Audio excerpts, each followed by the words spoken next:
మీకు నిద్రపోయినా మెలుకున్నా అసెంబ్లీకి వచ్చినా బయటికి వెళ్ళినా ఎప్పుడు జగన్ జగన్ జగన్ జగన్ ఎలా తిట్టాలి, జగన్ మీద ఎలా దుమ్మెత్తిపోయాలన్న ఆలోచన తప్ప మరొకటి లేదా?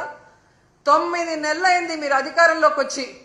మెజారిటీ సీట్లు మీకున్నాయని గొప్పగా చెప్పుకుంటున్నప్పుడు 11 సీట్లను ఎక్కిరించే మీరు 11 సీట్లున్న జగనన్నకి ప్రతిపక్ష హోదా ఇవ్వడానికి ఎందుకు భయపడుతున్నారు?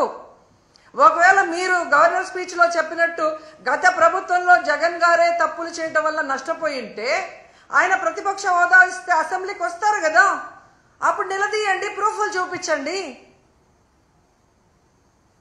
అంటే మీ పచ్చ మీడియాలో మీరు మాట్లాడే మాటలంతా కూడా అబద్ధాలు. కేవలం జగన్ని బ్యాడ్ గా చూపించడానికి మీరు ప్రయత్నం చేశారు. అదే అసెంబ్లీలో అయితే ప్రూఫ్లతో కూడా చూపించాలి.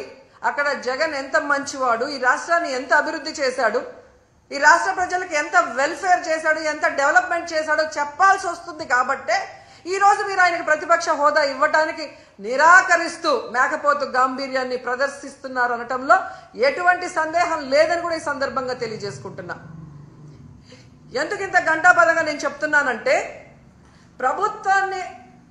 ప్రభుత్వం చేసే అవినీతిని ఎత్తి చూపించే PAC,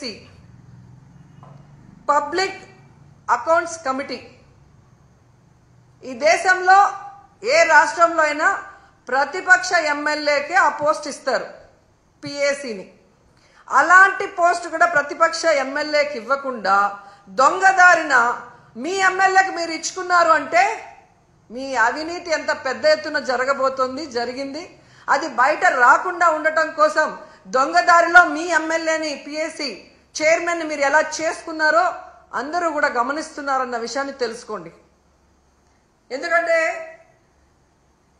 దేశంలో ఏ రాష్ట్రంలో లేనటువంటి విధంగా ఈరోజు ఈ PAC చైర్మన్ని మీరు తీసుకోవటం అనేది చూస్తుంటే, గతంలో ఎక్కడో విన్నాను తాలిబన్ల పాలనలో మాత్రమే ఇలా జరిగిందని, తర్వాత నారా చంద్రబాబు నాయుడు గారి పరిపాలనలోనే ఇలా జరిగింది అనేది చరిత్రలో చరిత్రహీనుడిగా మీరు నిలిచిపోతున్నారని కూడా ఈ సందర్భంగా తెలియజేసుకుంటున్నా.